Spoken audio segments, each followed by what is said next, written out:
Okay okay అందరికీ నమస్కారం. ఈరోజు మన ఇలవేల్పు పలాస నియోజకవర్గ ప్రజలకు ఒక గొప్ప దైవం మందసాలో ఉన్నటువంటి వాసుదేవ పెరుమాళ్ ఆలయంలో వైకుంఠ ఏకాదశి పర్వదినాన ప్రత్యేక పూజలు చేయటం జరిగింది. ఇక్కడ వెలసి ఉన్నటువంటి ఆ వాసుదేవుడు మహాత్మ్యం గొప్పతనం మనందరికీ కూడా తెలిసింది. మరి అలాంటి ఆ దేవదేవుణ్ణి ఈరోజు ప్రత్యేకంగా దర్శించుకొని ప్రత్యేకమైనటువంటి పూజలు చేయటం జరిగింది. ప్రజలందరికీ మంచి జరగాలని, ప్రజలకు కష్టాలు దుఃఖాలు దూరం చేయాలని, మరీ ముఖ్యంగా ఇటీవల కాలంలో జరుగుతున్నటువంటి పరిణామాలు డే బిఫోర్ ఎస్టర్డే మనందరం చూసాం. మనం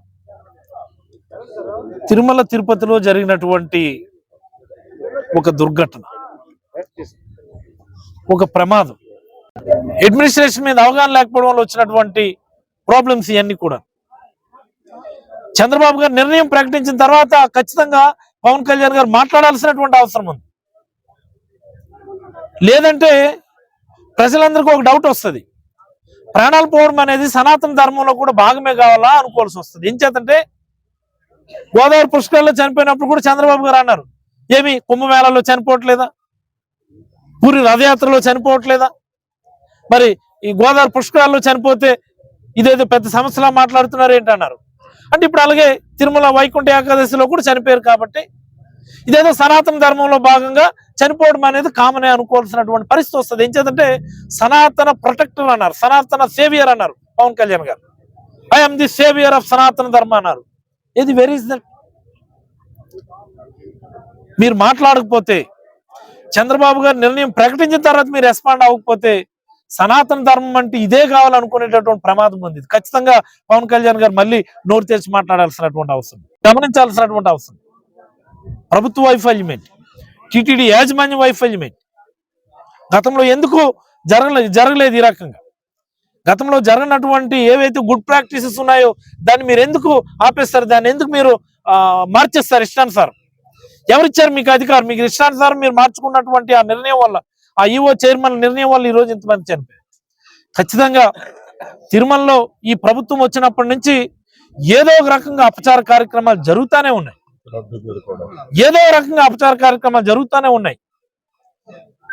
చంద్రబాబు గారు దేన్ని కూడా ముందస్తుగా దృష్టి పెట్టకపోవడం వల్లే ఆ రోజు విజయవాడ వరదలు కూడా వచ్చాయి. ఆ రోజు అంతే ఆయన ముందస్తుగా రివ్యూ తీసుకోకుండా పెన్షన్లు పంచుకుంటానని చెప్పి అక్కడెక్కడికి వెళ్ళిపోయాడు, కనీసం పట్టించుకోలేదు ఆయన. ఇంత పెద్ద డిజాస్టర్ వస్తుందని చెప్పి ప్రభుత్వ శాఖలన్నిటికీ ముందస్తు హెచ్చరికలు ఉన్నా సరే ఆయన దృష్టి పెట్టకపోవడం, ఆయన అడుగు పెన్షన్ పంచుకోవడానికి వెళ్ళిపోయాడు, రివ్యూ పెట్టలేదు. ఉదయం లేచేసరికి వాళ్ళ కాడ అయిపోయింది విజయవాడ మొత్తం.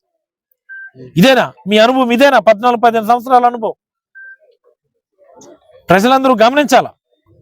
చంద్రబాబు గారు అన్ని రంగాల్లో కూడా విఫలం అవుతా ఉన్నారు.